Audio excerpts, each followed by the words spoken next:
I'm going to go ahead and get started. And my name is Alana Davis, and I'm your host and meetup organizer. I work with e commerce shops to remove friction from the buying process. My focus is really on rescuing Shopify websites, making them more effective in attracting more visitors, providing better SEO, and increasing conversion rates, all at a fraction of the cost of a full redesign. Here's a quick look at our agenda for today. This webinar is being recorded, so hopefully, assuming everything works as it should, we will be sharing the video maybe as early as later this afternoon, evening, or tomorrow. So you should hopefully see that very soon. We do have a lot to cover, so I want to go ahead and get started into this. I want to first say thank you to our sponsors. Shopify is more than just an e-commerce solution. You can sell anywhere to anyone with Shopify's e-commerce platform and point of sale features. And then shout out to Eric of Little Stream Software, the maker of JSON LD for SEO. They help your store win rich results in Google search, getting you more organic search traffic that converts better, all without having to fight for better rankings or paying constantly for ads. All right, so we've got a couple of events coming up soon.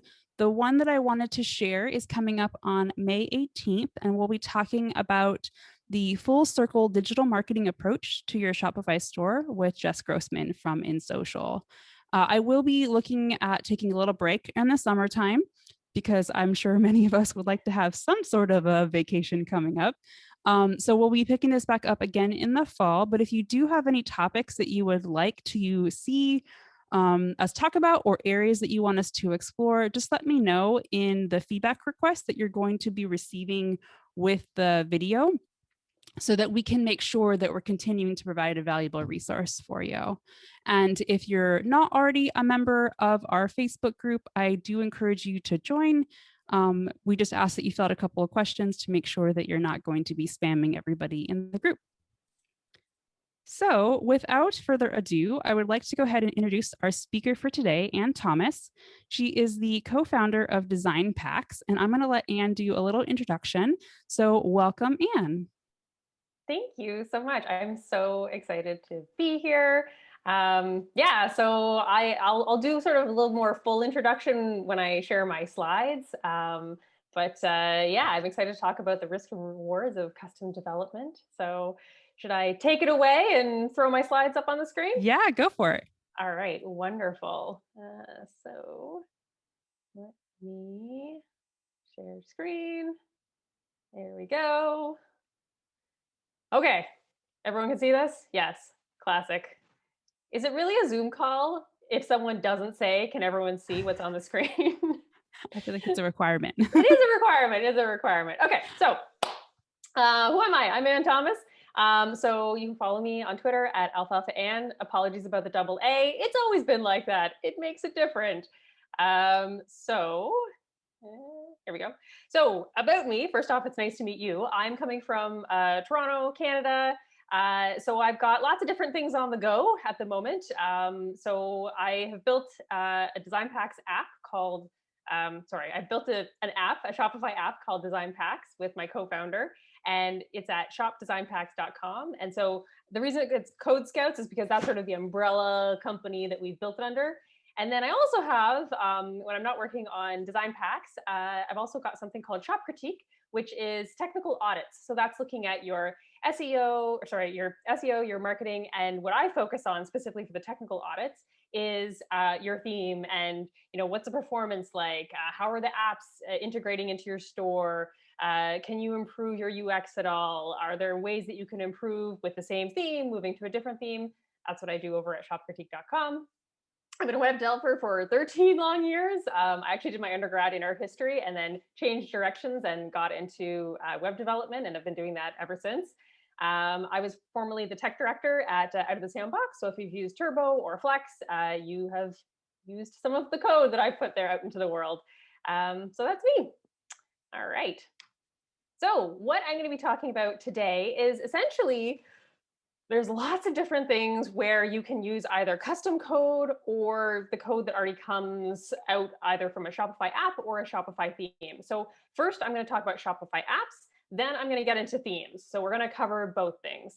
So Shopify apps, what are these things? Well, as you may know, they are add-ons for your site. So out of the box, Shopify doesn't, they don't say, oh, we're going to deliver every possible piece of functionality for every single merchant. Instead, what we're going to do is we are going to have the base, really solid e-commerce platform. We're going to really have you payment providers. That's great. But anything additional, you're going to have to maybe use an app for that. So that's where the App Store comes in. So the App Store is software that's built by developers, but they don't have a single client in mind. So they're really sort of that software as a service they're trying to sell to a lot of different people. So what are the pros of that? Well, a pro is definitely that the cost is spread out over time. So the majority of apps, dependent. The majority of them, though, it is a small monthly fee that you'll be paying over the course of time. There's always new features and updates that are coming out with App Store apps. There's stuff that you didn't even know you needed. And what I mean by that is that they have an active product manager generally or someone that, the CEO or the founder who's thinking about, oh, people use our app to do this. Ooh, they'd probably also really like this feature. Or, Shopify is coming out with this new curbside pickup. How can we integrate that with the app and make sure that that would really be a good piece of functionality? There's public reviews, so you can see how other people have used the app. You can see pros and cons in terms of maybe they've had a good experience with this specific theme, or they have a large inventory and it's worked really well for them. So public reviews are fantastic.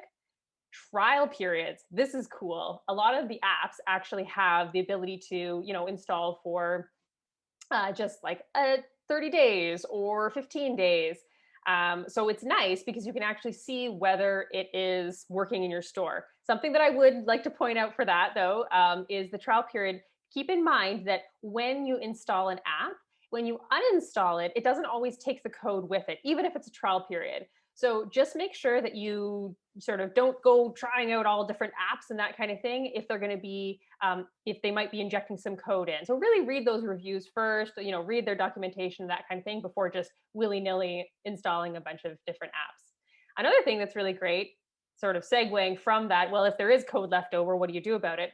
Apps from the App Store, they have a team that's going to be there to support you. So, you can write an email directly sometimes from the app. A lot of apps actually have chat that's integrated directly in the app as well.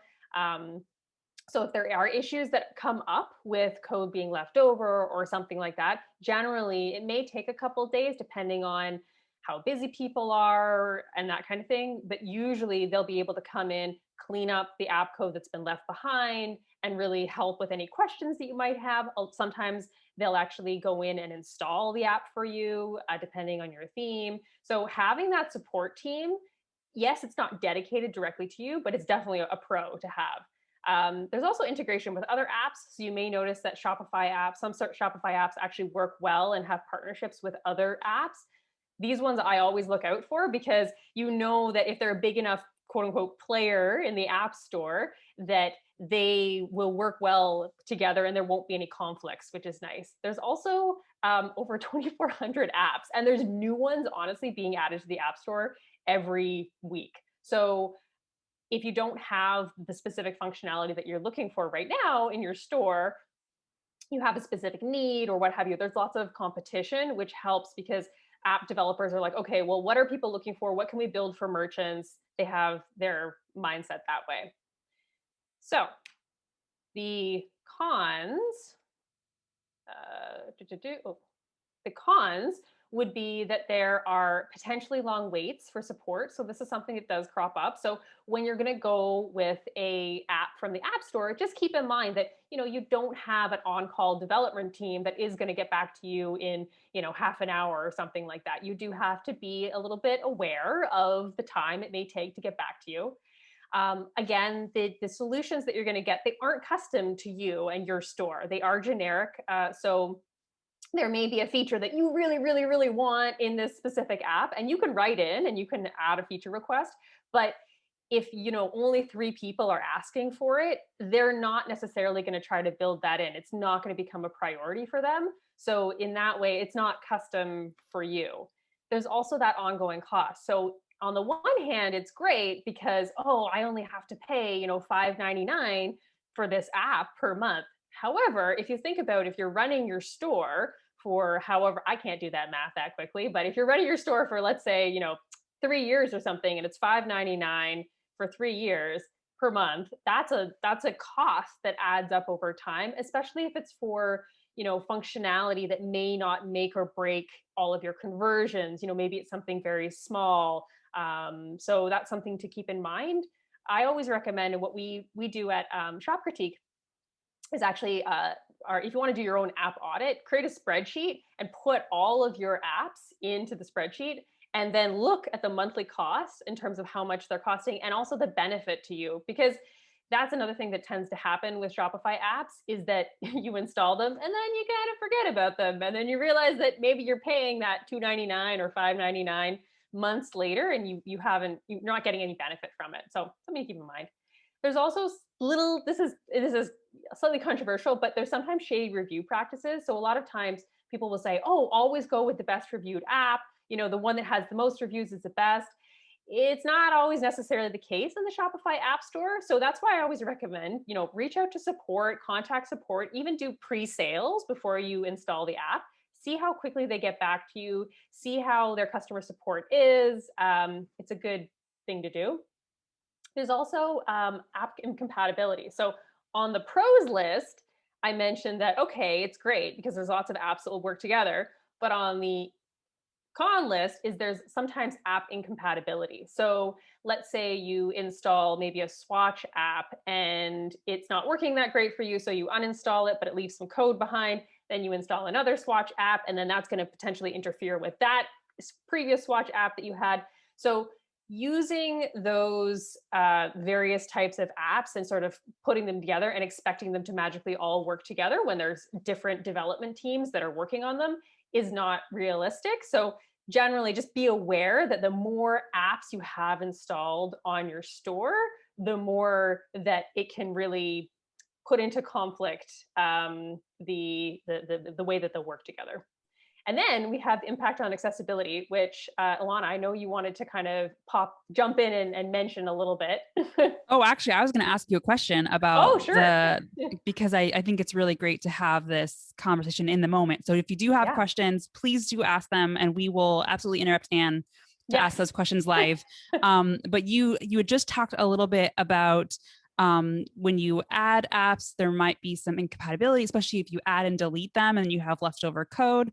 How do Yeah. you know if there's leftover code for the app that you've recently uninstalled, and how do you go about removing that?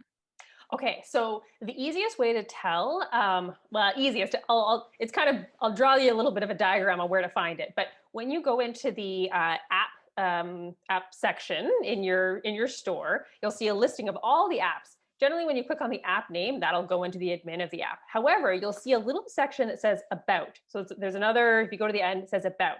If you click on About, you'll actually see a list of permissions that the app has to basically change and modify things that it can do to your store, essentially. And one of those things is modify theme templates and assets.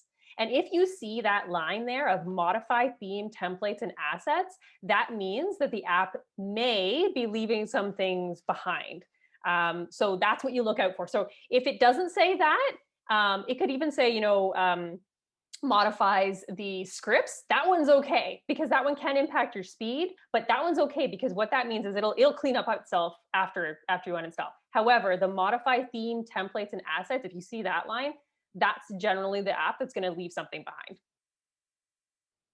That's really helpful. And I also recommend for folks too, is to reach out to them. When in doubt, ask the app developer. Yeah. They will tell you if there's stuff that's left behind or if you have to remove it, and here's how to remove it, especially because once you uninstall the app, they don't have access to your store anymore. So it's really important to ask those questions ahead of time. Yeah. And just another note on that, coming from theme development, I always had this idea that, apps, they should take their code with them. They're adding in all these snippets. But now, having built an app myself, I realize that it's so true. There's not a great way that Shopify provides to be able to tell and sort of go through and remove those snippets. So it's not the app developer's fault, really. It's just the way that it's built. Yeah, definitely. Definitely. So the accessibility piece, I'll just add mine and then you can Yeah. certainly add yours. The impact on accessibility is oftentimes you just don't know what they're going to have on that impact. So when in doubt, ask that question. But the reason why I say reach out to them for accessibility impacts as well is that many of the app developers don't understand it.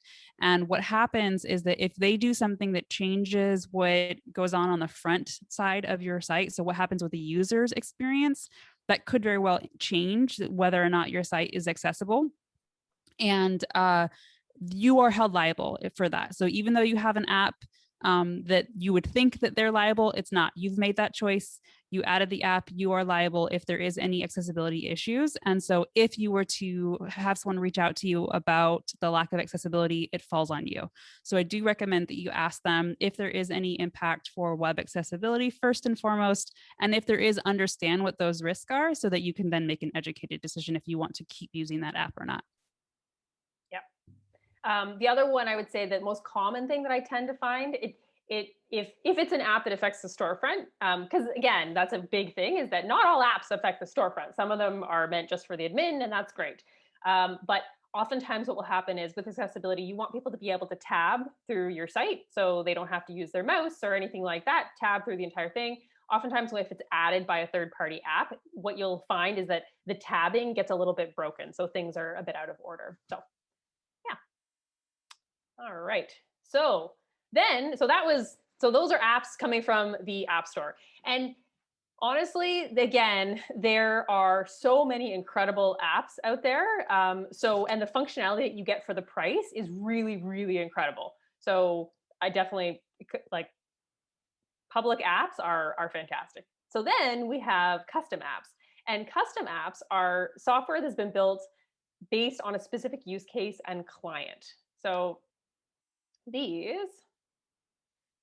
Okay, so let's talk about the pros of these. First off, it is custom tailored. Fantastic. So this is, you have a use case specific to your store. You've tried out a bunch of these apps and nothing really works for your specific use case, and you're thinking, all right, I need this custom tailored. I want to tell someone exactly what I want to have built, and this is what's going to happen. So you know that it'll always work with your current theme, because again, this is something that you are paying someone to develop for you. You have full control over the design, the look, the features, absolutely everything. It is a single time cost. Generally, there is an asterisk there, which we'll get to in the cons. You have the ability to remove or add features as you want. There's way more complex functionality that you can get. Again, in terms of like the Shopify, especially the admin APIs that they have. So the way to connect basically directly with the data that you have on your store is incredible. And what you can build with it is just fantastic. So these is really for when you're at the stage of, you are a larger enterprise and you are spending huge amounts on apps each month, and they're still not really getting you to the point where you have enough automation, where you have enough, it's just not, they're not making your lives easier. And if you have that specific use case, then I think custom apps are a great way to go, because then you don't have to keep paying that monthly cost. So that's definitely the pros of building out a custom app. However, there are some cons. So the cons would be, you need to specifically have a clear vision of what your needs are, because I've seen this time and time again where people were like, oh yeah, I want to build a custom app. This is going to be fantastic. And then they start getting this idea of, oh, I want to do this and this and this and this and this and this and this and this. But really, unless you have an unlimited budget and, unlimited timeline and that kind of thing, if you don't have a direct use case for building that feature, you shouldn't be building it in. So sometimes people get this idea like, oh, when you can't see the forest for the trees, you sort of get this idea of, oh, it needs to do all of the things because it's custom. When in reality, you should be focusing on, the minimum viable product of what your business needs for this custom app, and, the functionality that you weren't getting from the paid apps. So definitely be very clear on what you want to build. And don't expect your developer to know that. Like, you're the one that's running your business, so you are going to need to know. So then the con about what I was saying of the one-time cost of that custom app is that there's always ongoing cost of updates. Not always, I shouldn't say always, but Shopify has a habit of, updating their APIs and, changing things. And so depending on how your app has been built, you may need to have that maintenance and that ongoing cost. Again, large upfront cost. Generally, apps can run like just to depends on who you talk to, but usually I would say anywhere it's upwards of $15,000, so it can be quite pricey. They also require you to trust your development team's expertise. And what I mean by that is that if you aren't super development savvy and you decide, oh, this team says they can build me an app for $500, fantastic, then you don't really know what tech stack they're building that on. You don't know how good that code is. You don't know how maintainable it will be, because if you don't have a good foundation, then having that custom app, if it's not going to be with you for a long time, what's the point in paying that large amount of money for it? Also, something to watch out for, which again I have seen unfortunately, is breakdown in relationships. And what I mean by that is, if you have a developer that maybe built something for you and it was great and it was custom, and then they disappear and you don't know where it's hosted and you don't know how to get to your app anymore, and you don't know how to update it or fix it, and you have to hire someone else to come in and change it. So definitely, we're going to be talking at the end about how to talk to your developer, maintain those relationships, but that's just something to be aware of when you're building custom apps. Yeah. I don't know if there are any questions or anything like that, but I'm just going to keep on rolling if not. Actually, I had something too, because there's often a lot of times where I see people asking about creating an app for their website. Do you have any insight as to whether people should be going down that road still, or why or why not? I'm assuming you mean like a mobile app, right? Yeah. Yeah. Yes. Oh man, this used to be like the new hotness where people and are it's like, still, yeah, yeah, people where still ask it. it's true. So I would say I think the big thing to take away is to see what the larger companies are doing, right? Because a lot of larger businesses that did have a mobile app have actually moved away from that and are just focusing on mobile now instead. Because like mobile now, I mean, the browsers are amazing. The things you can do on modern browsers are fantastic. So the need for that like performance and that kind of thing, you can build not exactly the same. Of course, it's never going to feel like that native experience, but a very close second. And the cost of maintaining those two things is a lot. So I would not recommend it, and instead have a really good tutorial on how to add your website to the home screen so people have it available and quickly can grab it. Agreed. Thank you. Yeah. Okay, so this is something that also not a lot of people, I think maybe some people do, but I would encourage more people to do, is when in doubt, cost it out. So what that means is don't just talk to, it's kind of like, in a way, getting a contractor for your house. Don't just, go with the first contractor that comes along. Talk to different shops, see what their specialties are if you're going to build a custom app. Get them to give you sort of ballpark. Again, this comes down to knowing what you want to build so you can tell them accurately, okay, this is what I want to build, so they can give you a more accurate quote. But yeah, when in doubt, cost out, talk to various people. It can be a great thing to build a custom app, but you have to know what you want before you go down that road. So let's get into Shopify themes. One of my favorite topics. Okay, so what is the Shopify theme? I think we all know it determines the way that your online store looks and feels. So the theme store, let's start with that. So that's usually where most people go. You set up on Shopify, you've got your basic debut, it's installed by default, and then you're like, oh, debut, it's kind of limiting. Let's go investigate the theme store and see what they've got. So the theme store has both free themes and premium themes, and these themes are carefully vetted. I know that, having worked at the Sandbox for 4.5 years, it is very difficult to get a theme into the theme store. And that's for good reason, because they want to be very careful about the high level of curation that they have in there. So the pros of getting a theme right off the Shopify theme store is that there is a high level of curation, even for the free themes. They're very picky on making sure that there's lots of updates, that there's no old code that's been left behind. They're very good at making sure that features are implemented, even when it comes to things like performance, SEO, accessibility. Although they could do a lot better about accessibility, if I'm honest. But they always make sure that there is a mandate that any theme that's being sold in the theme store is regularly updated. So the side effect of that is that also the support that you get from any theme that's sold in the theme store, it has the support that's backed by Shopify. And what I mean by that is that if you have a ticket and you're trying to follow up with a theme developer and maybe it got lost somewhere or what have you, we've had instances where Shopify will come to us and be like, hey, can you follow up on this ticket or what have you? This person didn't get a response. And there is the expectation that all theme developers have a high level of support. It may take a couple of days depending on traffic and all that kind of stuff, volume, but it is there, that super solid foundational base of support. They're also optimized for conversions. So what I mean by that is there's a ton of different settings that have been requested by merchants that have been writing in, of trends and designs that people have seen on the latest e-commerce sites.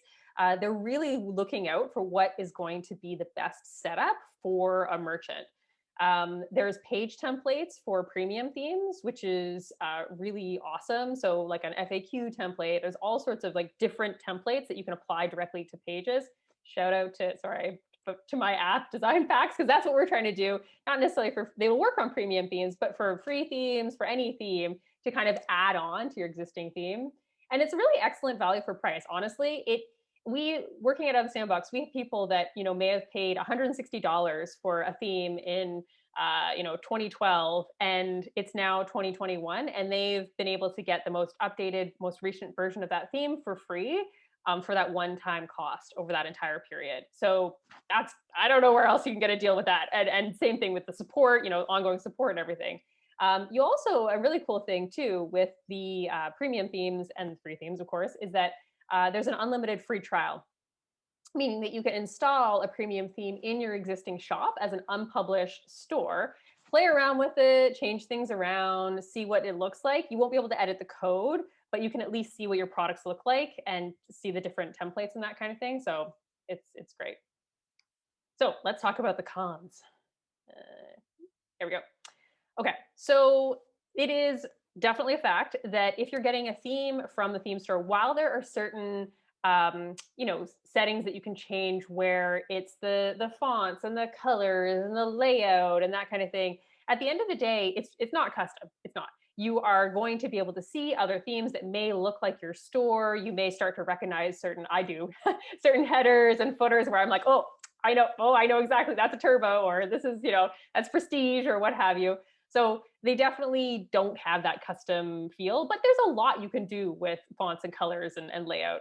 Oftentimes as well, a con is that there may be a lot of unused code. So what I mean by that is that there may be code for a feature that's not necessarily, maybe you're not using it in the settings, or maybe there's code that's there to support an older browser that a lot of your specific customers aren't even using, but it's in there so that other people with older browsers can support. So it's definitely not, again, it's not tailored to you. There's also sometimes a large amount of settings, which can be confusing for people. You can't mix and match. So you can't, I really want this specific footer, but I really like this section and I want this page to look like that. So you can't really mix and match various different themes together. What the theme that you get is what you get. So if you really love a product page on one theme, but you really love, let's say, the cart page on another theme, that's not something that you're going to be easily able to do.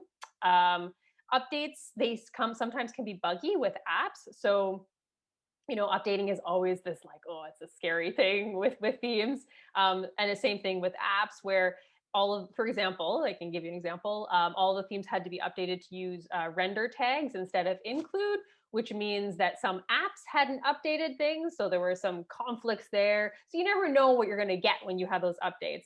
But the other side of the coin with that is that you not always, but I recommend every 6 to 8 months you update your theme, because there's lots of new features you're going to be getting. You're going to be getting awesome fixes and that kind of thing. But again, you might run into these issues with other apps. And then the other con would be free themes having just basic settings. There's not much there. Yeah. That was awesome. So, questions from Diane. She actually asked one earlier too. Was I'm going to ask both of them at the same time because I think they're relevant to the bigger picture here. Um, does Shopify premium themes improve SEO and your ranking on Google and therefore lead to more website traffic? And then she asked about SEO apps. And are those like how do you work with them together essentially to also get you better ranking within Google? Yeah, that's a great question. And I would say that there are themes that try to do their best with things like adding JSON LD and that kind of stuff. However, depending on the theme that you're using, you may not have that, or the theme developer didn't build it in which case I would definitely recommend using JSON LD app, for example. So I think that premium themes are always going to they're always looking at things like that to improve. And again, that's something that you can write in to theme support about and ask, like, hey, what are the features that you're specifically doing in this theme to help improve SEO? The other thing that I would say that is definitely a point in themes favor is going back to that the premium themes, going back to those different page templates, because anytime you have more content on your site and it looks good, well, not necessarily if it looks good, but anytime you have more content on your site, that's going to be something that Google can crawl, and therefore there's more entry points for people to be able to find your site and your products. And so if you have more opportunity for building out a page details template that has all these extra content blocks, and you have extra features and specs and that kind of thing, and it's not just all lumped in the product description, that is going to help improve your SEO. Yeah, I can't echo that enough. I mean, really, there is definitely value in spending money on a premium theme as opposed to finding something that's free. The ones that are in Shopify are typically structured in a way where they're all going to have very similar approach to how they tackle SEO. But a lot of what I've seen also is that when people have poor SEO with regards to their theme code itself, oftentimes it's because the store owner doesn't know how to use it. And so understanding all the different settings that your themes have, where those settings are, when to turn them on or off, I think is equally as important as going out to another app that maybe can provide more information for you or more details. With regards to JSON LD for SEO, because that's one of our sponsors, that I'll tackle that for a moment. Many themes do have this structured data, which is what this app creates for you, which helps you tell Google essentially what fields everything belongs to. That's really all that it is. Simplifying it, it tells you what fields map to what. But sometimes the themes are missing important information. And so that's where it's important to know when you're talking about SEO. SEO is a broad topic. Like that's really broad. So my question back to Diane might then say, well, what about SEO do you feel like is not working for your store? And then understanding your theme, does it have those settings to make that better? And then if not, going out to an app, that's where that might make sense. Mm-hmm. Something else as well, which is in the pro category, is just documentation. So articles that people have written about premium themes and how you can set things up really well. Because I find that for the free themes, the documentation is a bit sparse. Like there's not even the public change log and that kind of thing. So it's nice to be able to see, okay, here's a theme product and here's how you can use it for the most benefit. Agreed. Yeah. Okay. I think that was it for now. So I'll let you keep going. Super. Okay. So this is, so one of the things that I do with Shop Critique as well is one-on-one consulting. And this is basically, I had a consulting call with this person previously, and they really wanted a custom theme, and they had gone down the custom theme route, and they really weren't happy with it, but they really wanted to stick with this custom theme. And so I got on this consulting call, and I was, I said to them, I was like, I really suggest maybe you should investigate a premium theme, and they were like, no, it has to be something that is very specific to us. And I was like, okay, that's great, that's fine, I understand that, but I'm just saying here's my opinion.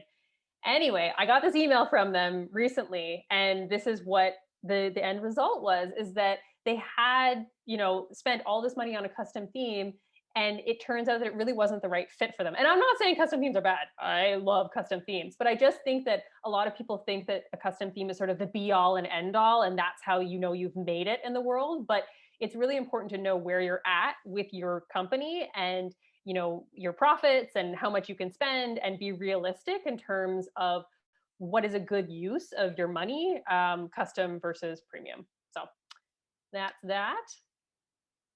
So then we have this little sweet spot. And this is where I think the majority of people fall. I could be wrong about that. I have no stats to back that up. But this is where most people that I talk to fall in this category, which is a theme with tweaks. So this is a premium or custom premium theme with custom code added by another developer. And interestingly about that is I think that a custom code added by another developer, I would say apps also fall into that line. So really anything that's sort of like been changed and you're not just using that base theme, this is where this falls into.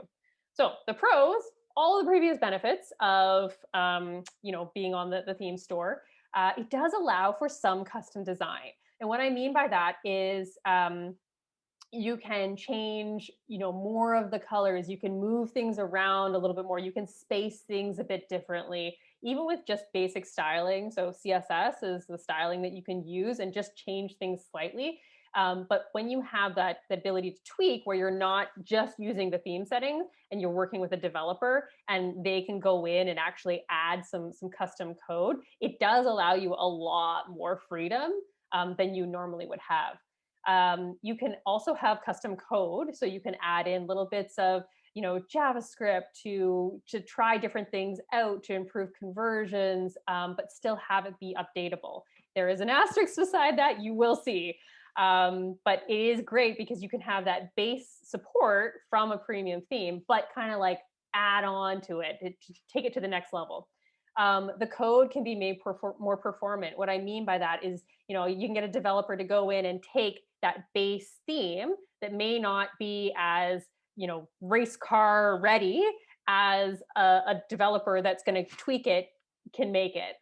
You can replace apps with custom code. So sometimes, again, you may be using a classic example that I see a lot, although I still love it, is I want to meet the app developer that does this, where it's like just like snow that's falling down really gently. And I think it's like $1.99. It's in the App Store per month. And that is something that you really don't need an app for that. You could add that in as just sort of like a CSS animation to have that little effect. You can add on standalone sections and pages, which is basically what Design Packs, my app, does, where you have your regular theme and then you add on these additional sections and pages and page templates and new looks for your blog and all that kind of stuff. So there's definitely a lot of pros to sort of doing those little tweaks. Then we have the cons, unfortunately. So this is the first one is what I see the most, which is taking a premium theme and then too many tweaks, and then you've essentially created a custom theme at that point, because you lose track of what's been changed and what's been edited. And if it hasn't been documenting the changes, if they haven't been using something called version control, which is where what part of the code has been changed, basically you're unable to update the theme because you've created essentially a brand new theme. You've used it as a base theme, but you've kind of taken it not too far, but just like it no longer resembles that theme enough that it's too far gone. So that definitely can happen quite a bit. This one as well is the next one, the sunk cost fallacy. I'm not sure if everyone is familiar with this, but essentially it's the idea that, oh, well, I have to stay with this theme because I've paid for all these tweaks and I already have this extra currency converter on there and I'm paying for that per month and I don't really want to update. So, I'm just going to stick with what I have because I've already spent all this money on it.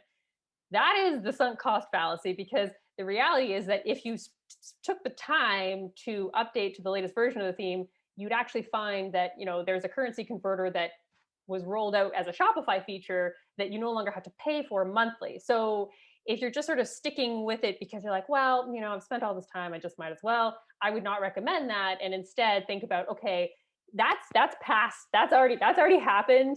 Think about your business from here on out and what's going to be best for it. So the last one is the cons is not being conscious of what is easy to change versus not. And this is where I find a lot of people get a bit hung up on, where again, they're like, oh, I can get a premium theme and I'm just going to tweak it. And what you want to do, what I always recommend is if you're going to go this route, is look at the header, look at the cart page, look at the product page, and look at how the cart behaves. So whether that's a drawer cart or a mini cart or it goes directly to the cart page, those I would say are the three areas that are the most like fiddly as a developer to change, and can be annoying with how much is sort of built into them. Homepage sections, very easy to change. You can swap those in and out. Probably also the collection page. Make sure that you like the collection page. But those are the things that are going to be difficult for another developer to tweak. So to make sure that you're happy with those 4 elements before you decide on a theme to purchase. Don't think to yourself, oh, I'll just completely change the product page to this other theme. No. Find one that you really like. Again, fonts, colors, that's super easy to change, but stick with the general structure architecture because it's going to be a pain. Yeah, I can't tell you how many times I've had people come up to me and ask to make these tweaks and changes, and I go back and look at their code and I'm like, oh, you're going to have a rough time updating your theme now. Yeah. Like it's Yeah. rough. So I'm curious from you, Anne, because I get asked all the time, people that need to make updates to the theme, but they've gone too far, right? They've gone so far that they can't make these updates on their own. And so they have to lean on a developer or figure out what the next step is going to be. What do you recommend for folks that maybe are already too far to make the updates on their own and that they need the help? And how do you recommend that they, like, what do they do? Like, do they start over? Is it like, what's that look like for them? Yeah. So I would say, I mean, ideally, this probably, depending on the person, is not possible, but, and this is going to be in my talk to how to talk to a developer, have a history or record of what has changed on your site. So it doesn't have to be like the code that specifically changed, but know like, oh, we added, a shipping threshold bar to the cart. That's something that's not default out of the theme. So if you're able to make like a punch list essentially of here are all the things that we've changed on the theme, that's going to make it easier for a developer to look at the theme and say, okay, I can see where this code is coming from. Okay, this is what needs to get moved over. Or alternatively, that's a list that you can then take and go shopping in the theme store and look at, install the latest version of even your existing theme and see the updates and see what has come out. Because I've definitely had consulting clients where they're like, oh, we really want to change our theme. It's just not working for us, blah, blah, blah. It's missing this, this, and this, and this. And I look at the theme that they have and I'm like, oh, well, you haven't updated this theme since 2 years ago. And I just looked at the changelog and all the things that you want are now available for free in the updated theme. So yeah, I would definitely say make a note of all the stuff that you've added for sure. That would be task number 1.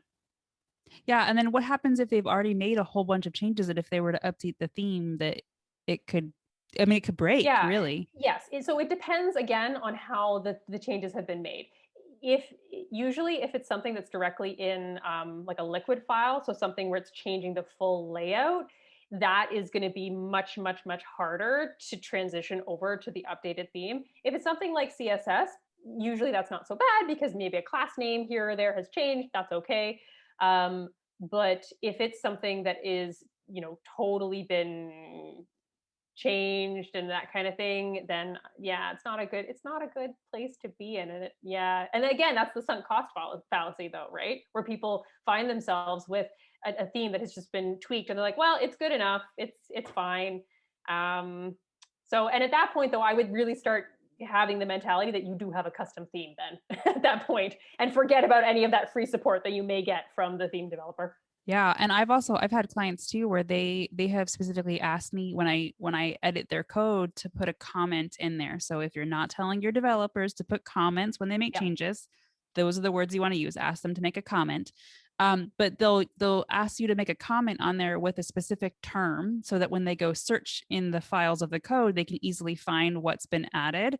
That I thought was really ingenious the first time that I was asked to do that, because it was consistent for their whole store. So every developer that has ever touched their site, that has edited the liquid code, had this specific comment that was in there that made it really, really easy to find where those edits had been, so that when they do those updates, it doesn't take a lot of hours to actually do those updates.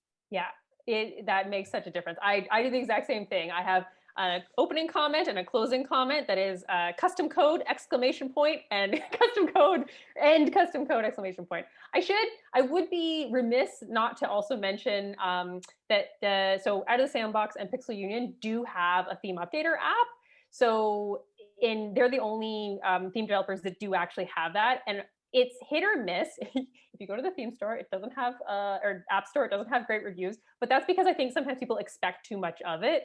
And honestly, what it does do if you are working with a developer and you do have one of those themes from the theme developers, I highly recommend using it, because honestly, it does make a huge difference, because otherwise they have to do something called diffing on their own site or their own local. Anyway, it's got a bad reputation, but it's actually a really, really excellent app. Yeah.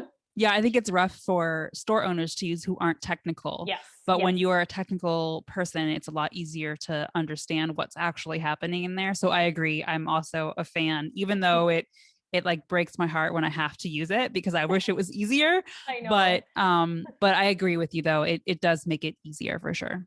Yeah. Yeah. Cool. All right. So then this is, again, just another quote from that person that was between the custom and then the regular premium theme. So your advice helped me swallow my pride and just use an out of the box theme. So it made a big difference. Anyway, so that's the premium theme with tweaks. But now let's talk about the super fun custom theme. So this is actually how I got my start with Shopify, was building custom themes, because I was working for an agency. So we were building a lot of custom themes for people. This was a while ago. So this is a template or a theme that's built specifically for a client based on a custom design. All right. So the pros, so many pros. They have generally excellent performance. And something that I kind of want to mention, I don't want to get too technical with this, but what I mean by excellent performance is that you could even take it even more excellent performance by actually not even using sort of liquid code. You can use something called headless, essentially, where you can build it on a totally different, it's a totally different technology, use that term, and just use the Shopify data to populate their store, but without using sort of the liquid and lots of loops and that kind of thing. You can actually really improve your performance. So that's something but that's really for, again, very, very like high end. You're making bank. You're like, all right, in terms of performance, you can only tweak it so much, so you need to take it all the way. But this is also true for just regular custom themes as well. They generally have excellent performance because you're not getting, again, that extra code that, you're not getting all those extra settings that you don't necessarily need, because it's specific to you and they already know what the design is going to look like. The design is always usually beautiful and unique and specific to your store and all about the branding. And, it's not just about putting in beautiful photography, but it's all about the specific layout and how everything looks. And you can really have that cool, different look. You're involved in the creation. How awesome is that? Is that you get your say in terms of how you can really make it look. And yeah, you get, to say, yes, this is great. No, I want this to be changed, as opposed to working with a theme where you're really kind of stuck with what you've got for the most part. There is no bloat from unused code. And what I mean by no bloat is that it's just same thing as I mentioned before, where you may have code that's in there that's for older browsers, IE 11, for example, Internet Explorer 11, or there's extra stuff in there that you don't need.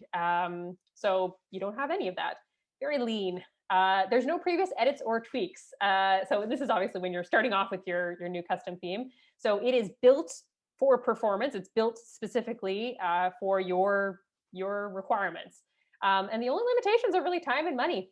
That's it. You can, get as high quality as you want. You will have, a whole team that you're working with usually when you're building a custom theme. So it's fantastic. It's a very it's great to build a custom theme, because it's like, I have a suit analogy coming up, but it's again, you're getting something very bespoke to your store. So there are cons though. So the cons are that you need to pay for maintenance, ongoing maintenance. And I would say you do need to pay for this because a lot of people sometimes what they'll do is they're like, oh, I'll put up a website, it's custom, I'll get a custom theme and I'll just put it up and it'll be great. And then the years tick by and it may still work. And honestly, there are some people that are still using a custom theme that hasn't been updated in years and years and years. But I would argue that you're probably missing out on some features that have been released by Shopify. And whether that is, using something like the predictive search API or, maybe using local pickup or delivery options, there's certain things that are going to be like put out by Shopify that you may or may not know about if you're still using the same code from 4 years ago.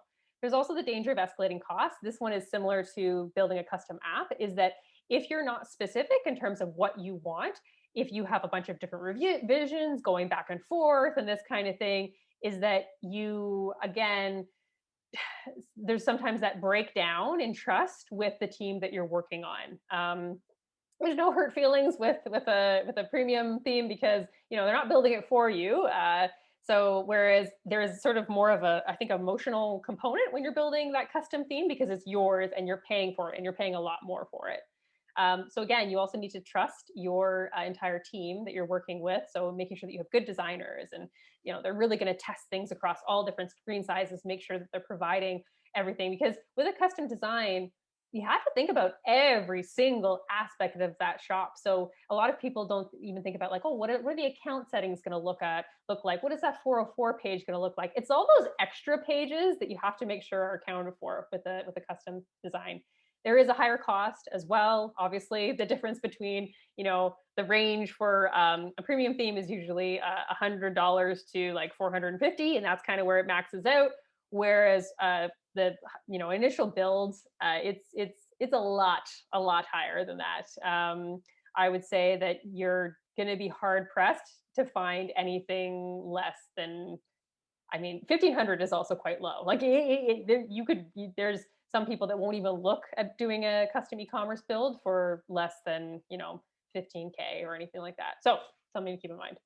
Same thing as well in terms of that maintenance is that styles and trends can change over time. So if you have custom, if you don't have all of those settings and if you don't have the ability to change your layout, you're pretty much stuck with what you have.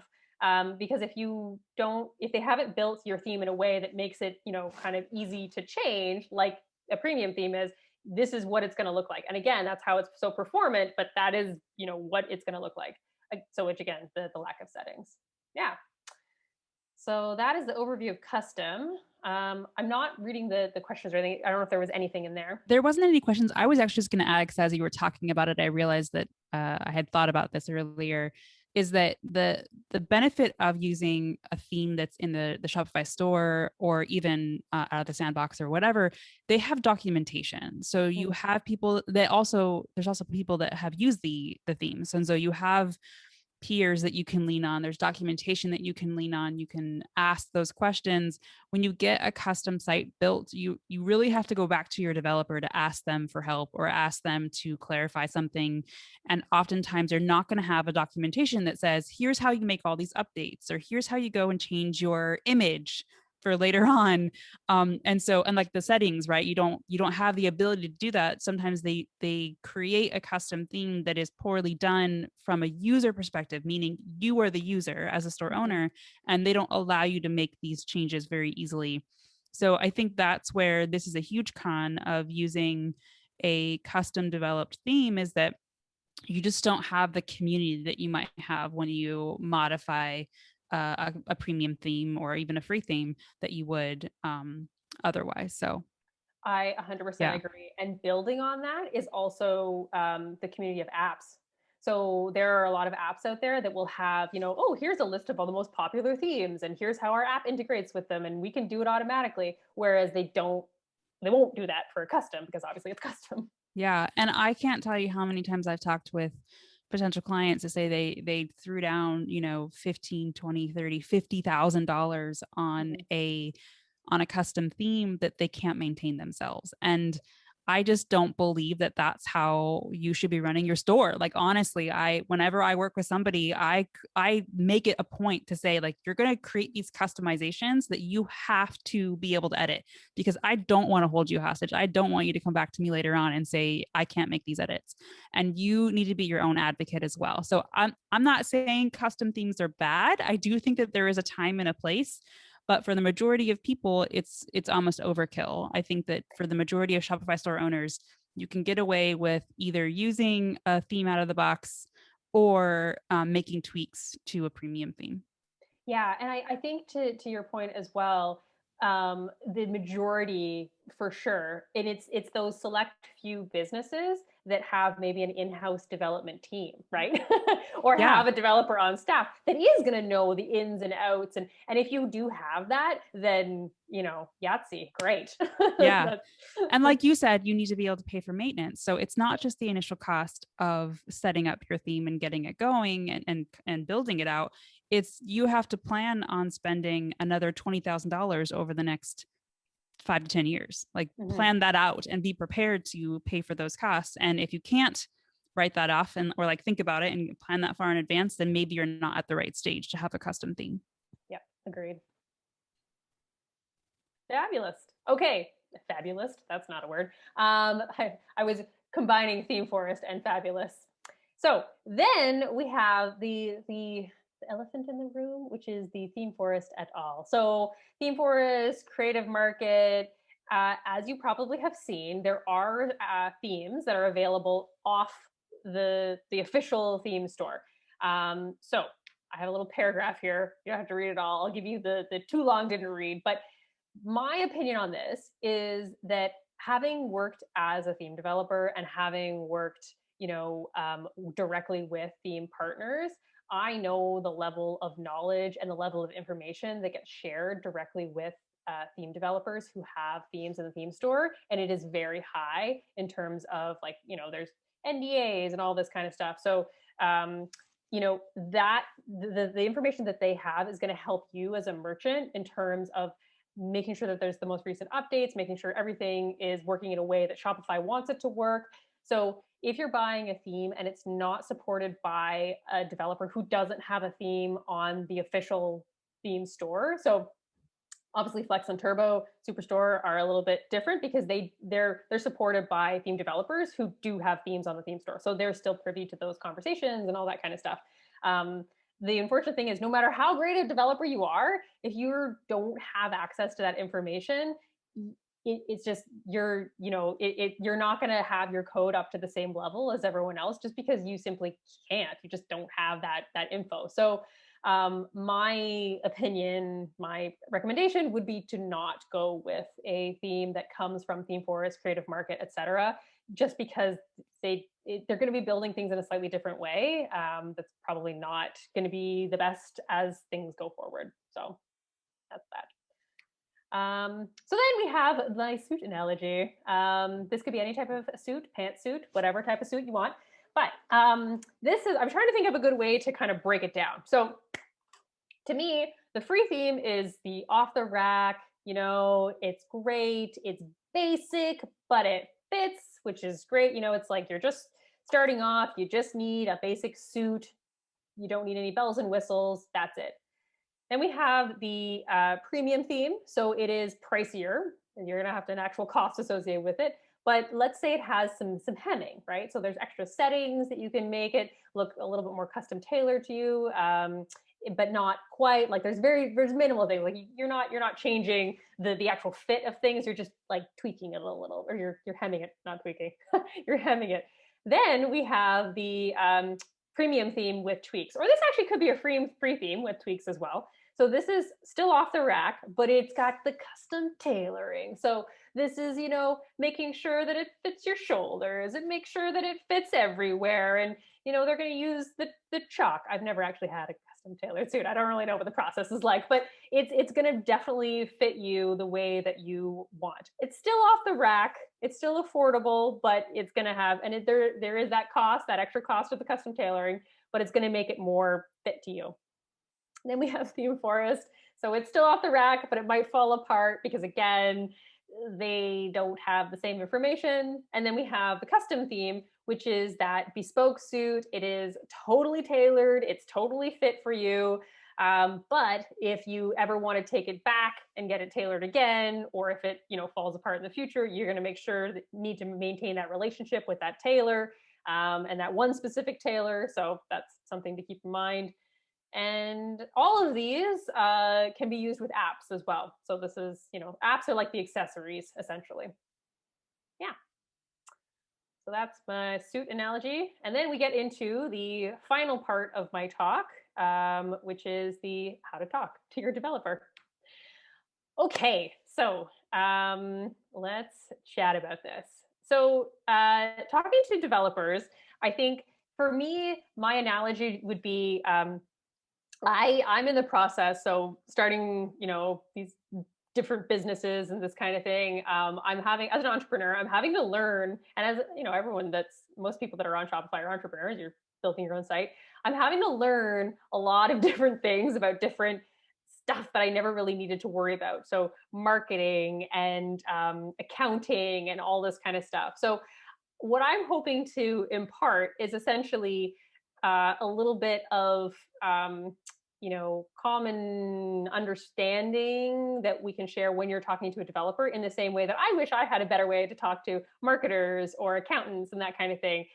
Because at the end of the day, we're all people and we're just trying to all work together and then do business and, that kind of thing. So the first one I would say is really understanding what you need. So what does your business specifically need? And this is, I should mention, this is if you're talking to a developer. So what I mean is if you're hiring someone to make a tweak on your theme, you're hiring them from one of the various different task things that are out there, or you're maybe want to build a custom app, or honestly, even if you're talking to someone on support or what have you. So you need to be specific about what's wrong, what do you need to have working on your site? Is it slow? Are things not converting? Just really understand what's going on, and really explain that to the person. So a thing that I always love as a developer is when people have examples. So if you've seen something on another site, if you're like, oh, I love how these specific swatches look, or oh, I love the parallax background here, have an example and be able to show, oh, this is what I'd love to be able to achieve. And that leads to the scope. So with the examples, a lot of times people will give examples of sites that, again, have huge, huge budgets for their development team. They may have, like 20 different developers on staff. So I'd really recommend, to get what you want, be aware of your scope. So focus on their minimal viable product. So what you really need on your site? Like, what's going to make the biggest difference? You don't have to. The nice thing about web development, I find, at the end of the day, is unlike print, where you have a brochure and you print it and that's it, and if you make a mistake, you have to fix it. You can always be tweaking things on your website. So you can always change different settings. Okay, track that.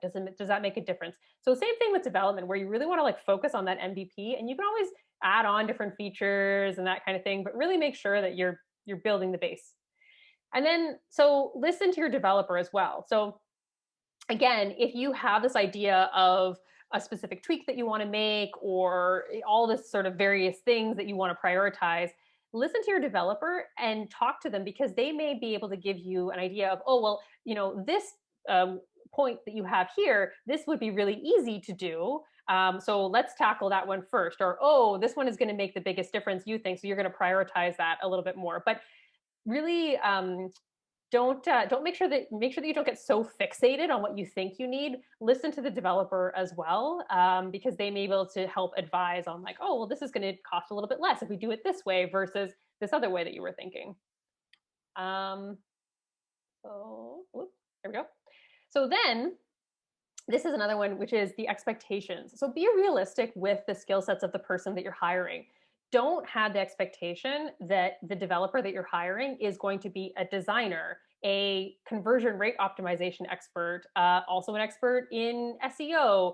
You have to be aware that different people have different skill sets and different expertise. So know what you're getting into with the person, or ask them questions about what they can help you achieve. And I've seen this time and time again, where people will sometimes hire a developer and then expect that developer to also be a strategist to help them figure out, oh, how do you do the growth and the marketing campaigns? And it's like, I can implement this, specific cart functionality that you need perfectly, but not necessarily then figure out how that's going to change your growth and look at all of these analytics and that kind of thing. So really be realistic with those skill sets. And then also know how much you are, be upfront with the cost. Don't be afraid to ask questions about price. Some people are very, oh, I don't know, I'm not sure. Maybe I should just have the conversation without being upfront about them. You're selling things on Shopify. You have your price right there. Same thing with developer. Just ask them straight out. Ask them if they can do estimates, if they charge by project or if they charge hourly. That's really important to know. Figure out whether you can cap them at a certain amount of hours. If the project, again, if there's scope creep, just make sure that, same thing, again, working with a contractor, that there is clear expectations on both sides. A lot of times people have a really hard time with these conversations where, they're like, oh, I don't want to be rude and ask about money. And that just feels, I don't want to scare them off or what have you. Your developer is going in and changing the code on your site. You want to be able to trust them. You want to be able to ask them clear questions, be nice to them. A developer is not someone that you're just gonna, oh, do this, do that, this kind of thing. They are also people. So make sure that, you're realistic with your timelines. So make sure that that you're both conscious about hitting those timelines. So something else that can sometimes happen is that if you're not providing certain assets or content on time for your developer, that's going to slow down when things are delivered, right? So just be aware of that. And then also documentation. So make sure that you, just like Alana mentioned, that you ask them to either provide you with some sort of like PDF in terms of the code that they've changed, make sure that it's future-proofed for other developers, any type of information that they can give you, even if you don't understand it. I know that sounds kind of funny, but like, even if they give you code snippets on what they've changed, even if you're like, I don't know what this means, as long as you have that and then can pass it on to maybe another developer or something, it's like some sort of history or record. It's kind of the same thing when you get your oven fixed or something like that, where you have the service record and I don't know what any of this means, but at least you have it. And then you could show it from someone else and have a record of what's gone on in the past. So hopefully that's helpful.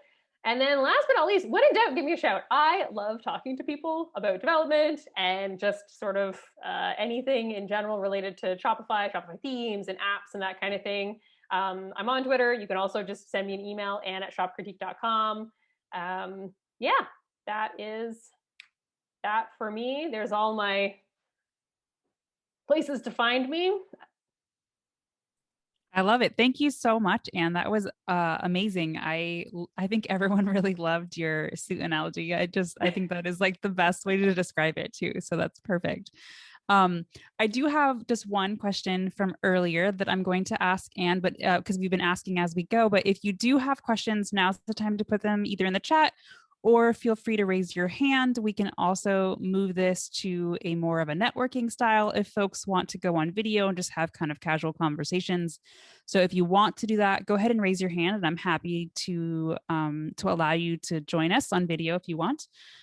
So Quentin asked earlier that he would love to know if Anne or Alana have any opinion about what store owners should really be paying attention to that they currently aren't. The obvious thing people are zoning in on is site speed, and I'd love to know what you think about that and how to improve it sustainably, and whether there are any other similar things they should be considering. Yeah, site speed. Oh man. Ever since Shopify introduced that little dashboard that sits on the theme page, it has been a nonstop conversation with merchants about their store speed, which was something that not a lot of people considered before that dashboard was introduced. And I shouldn't give that dashboard a hard time because I think it is good to have in general. I think it's good for people to be thinking about performance.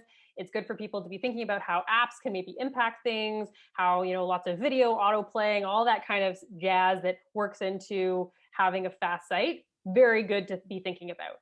However, I don't think it's the one standard that you should be basing how successful your site is on the site speed. And I think too many people do that. And I've seen too many people, I don't know if you found this as well with the sort of UX audits and this kind of thing, where people will reach out and be like, oh, I need to improve my site performance. And then you go and you look on their site and I'm like, but your product photography is not good at all. And that's probably a bigger impact, for people purchasing things versus having a site that, loads, a half a second faster than something else. Yeah, I totally agree. I would say that I get that a lot where people are saying, oh, my site speed is 15 according to that score. And it's like, okay, but how does it actually load? And I actually don't look at that score. I don't find it valuable. For me, I actually go to Google Analytics and I look to see what your average page load is. And usually when someone tells me that their site speed is really bad, I go look at it and I'm like, you're actually loading at about 3.5 seconds. You're fine. Like, don't spend money on this. Spend money where it counts, and changing it, like you said, for a half of a second or whatever, it's not going to break the bank for you with regards to creating more revenue. So find other things that you can invest your money in for sure. What about something else? Is there anything else besides site speed that you feel like people should be paying attention to that maybe they're not? I would say the shipping, weirdly, especially if you have a high cost item. I think a lot of people sometimes, or even low cost items, I think there's sometimes people forget about the drop off where things can be added to the cart, and then there's this big surprise of shipping, or they're not offering free shipping at all, or if they are, they're not advertising it. So things like that, I would say would be really great to look into. And then the other one is also, it's amazing to me how many people, they'll set up their theme and then again don't really tweak it all that, not like change the settings all that much. So go in and look at all the different settings that are available for every, go to your product page, see what settings are there, go to your cart page, see what settings are there. You'd be surprised how much you can do in your theme. Absolutely. And I wish I remembered, I heard somewhere, and maybe you've heard this before too, I feel like someone said for the free shipping threshold that it should be like 15% of your average order value. So like if you normally sell your average order value is like $30, it should be 15% on top of that should be your free shipping threshold. Did you hear that? I don't know where I heard that from. I'm terrible at statistics, so okay. I do not know, but I don't know where I heard that me. from. It could have been 15% or maybe 150%. I don't know. But if you were looking for someone to spout numbers off the top of their head, I am not the person for that. I don't know. And maybe it was someone else. I don't even know where I heard it. So please don't quote me on this, but like maybe I heard that from somebody and it means absolutely nothing. But I think the point with that is just to think about what your average order value is and put that free shipping threshold just slightly above that, whatever, and test different things and see where it works, because we understand that not everyone can offer free shipping. So we realize that is a reality. And I've worked with customers before where they sell furniture and there's no possible way that they can do free shipping, and that's fine. But then be upfront about what that shipping cost is so that people don't have to figure that out as you go through. So I think that's really important. The thing that I was going to add with this, which I feel like oftentimes a broken record on it, but it's really important to me, is web accessibility. I feel like a lot of people want to find it important, but they don't want to invest the funds to make it happen. And the sad truth is that Shopify isn't set up to be 100% accessible at this point. So my advice, if you also find this equally appealing to you, is to push on theme developers, push on apps, and push on Shopify to get web accessibility to be more important. And a lot of that comes from the fact that people just don't know what those requirements are. People as in app developers, they don't know what those requirements are. Sure. So they don't know how to make it accessible. They don't understand what that is. But again, as I mentioned before, you're the one that's held liable. So the only one that can make it a priority is you. And then you need to push on Shopify to make that a priority as well. Yeah, I totally agree with the whole pushing on Shopify, because I think, to me, this is not a great analogy, but to me, it reminds me a bit of Bitcoin in a weird way, Yeah. where not a lot of people understand how to make a site accessible. And because there is a barrier to entry with the documentation and what's right and what's WCAG this and this kind of thing. And so it's not easy for a lot of Yeah. developers. And I think that was the same thing with Bitcoin trading, where it wasn't easy for a lot of people. So not a lot of people did it. So I'm hopeful that it will get to a point where there's enough documentation, there's enough experts out there that it'll just be easy, and everyone will be like, okay, here's exactly what you need to do. Here's how you do an accessible, accordion and that kind of thing. And so there's those standards, and then everyone just implements it. Exactly. And Quentin's sharing some great details in the chat too for those who aren't looking at it. I'm a huge advocate for this because web accessibility isn't just about the users. Like, absolutely, first and foremost, it is the users, but it's also great for SEO because you can pretend like Google is a blind user and they have to be able to see what's on your site without actually using their eyes to see it. So I think it's a really great point, Quentin. Thanks so much for bringing it up. It does go hand in hand, not only with your user's experience and improving those conversion rates and improving the ability to actually shop on your site, but it's also great for SEO. So it's sort of hand in hand. Okay, so Diane asked, how do you choose a premium theme for a fashion accessories online boutique? Should you choose one that is geared specifically for fashion accessories? And do you have a recommendation for a particular one?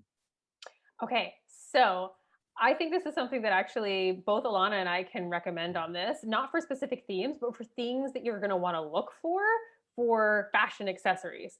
So for example, when you have a fashion accessory, that's something that's usually fairly small and might have like a pattern or something like that. So making sure that you look for a theme that has the ability to zoom in, for example, has really, again, depending on if you have a variance, having like swatches so that you can see the different swatches and the different patterns that are available and that kind of thing.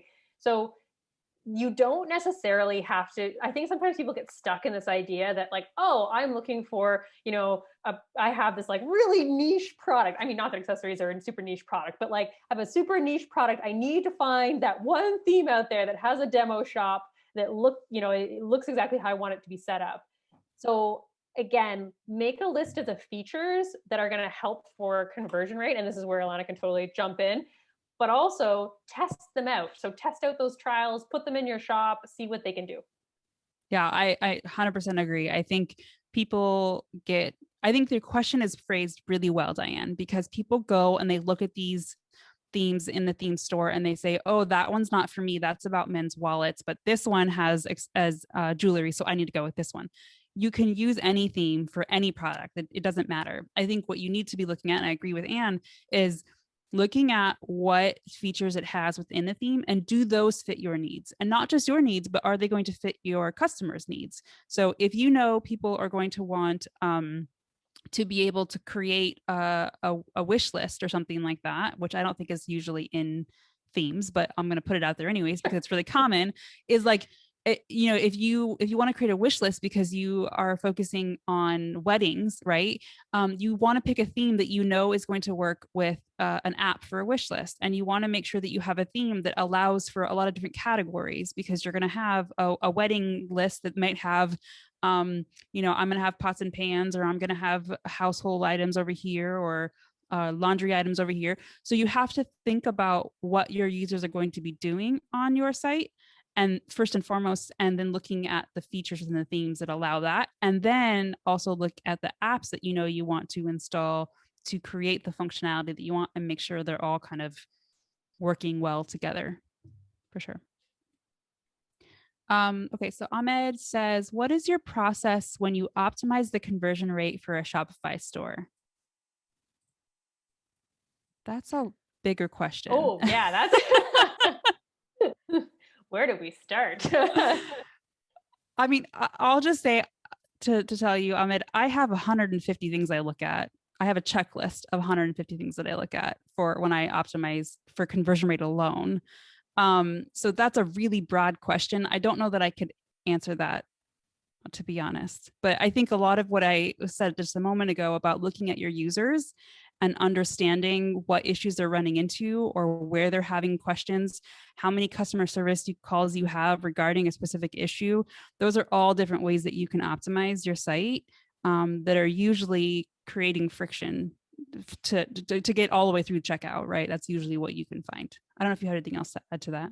Yeah, another good thing to do when you're looking for so I would definitely check out like Baymard. Yeah. They have great articles on conversion rate optimization and just sort of like site UX in general. And the nice thing about that site is that all of their examples are from really big brands who have an entire team that's working on how to properly optimize things. And so I think you'll see shades of, what is available with apps or themes in that they're really trying to, replicate a lot of the experiences that you will see on these big e-commerce stores that do have like a full, team there. So yeah, definitely check out some of the competitors, not competitors, sorry, but like big brands that have big budgets, and take a look at what they're doing and then see if you can replicate that either within your theme or with an add-on app. Yeah, I think they're also, this might, I'm not trying to sell you, I promise, but I think this might be where it comes in handy to lean on experts, right? Because Anne mentioned this very early on in the call too, where I think it's like you can't be everything when you're a business owner. You can't do it all. So you can't be a marketer, you can't be the customer support, you can't be the web designer and developer, and you can't run a business, like, because we all know that in itself is its own job. I think that's where it does help to lean on experts who understand conversion rates optimization, and who understand what levers to pull when and how, or when to try something new when you've already done something that wasn't working, or just new ideas as well. So I promise I'm not trying to sell you. I'm just saying like that it's a really broad question, that it might just be better for you to lean on someone to help guide you in that process. So I don't know where you are in your journey, but that's an option as well. Okay, I don't see any other questions at the moment. Does anyone want to just come on and chat? Like we don't have to actually do this as like a formal Q&A. I can certainly do that for you as well. But if there's no other questions, then we can wrap up. So Anne, thank you so much for this. This has been amazing. And I love the knowledge that you've shared. And I hope everyone else has gained quite a bit from this also. But if anyone wants to reach out to Anne, her contact information is here. And thank you so much. I really appreciate it. Oh gosh, thank you for having me. Again, any opportunity to talk about this kind of stuff, I love. And if anyone does get the chance to try out the design packs or anything like that, again, if this is where, hey, let me know about like different features or different things, because I am at the end of that email, so I will definitely get it. You'll be talking directly to me. And I will just say too, I looked at it the other day. It's pretty nifty. So I highly recommend, and it's free to install, right? It's just they pay for each pack that they want to use. Is that how it works? Yeah. So there are 2 free packs. So there's the About with Photo Frame that people can install and just see how it works. Also, we are looking for merchant testers on an ongoing basis. So if you do have a shop that you would like to give like more feedback, in-depth feedback, and want to try out all the packs, send me an email and I can hook you up with all of them. Oh, that sounds amazing. It's really cool. So even if you just like, because you can download it and then play with different things, I highly recommend you do it. I think it's really creative, and I don't usually plug people, but it was really, really neat. So I just wanted to share that as well. Well, thank you so much, Anne. Thanks everyone for joining us. And I hope to see you all next month as well. Thank you.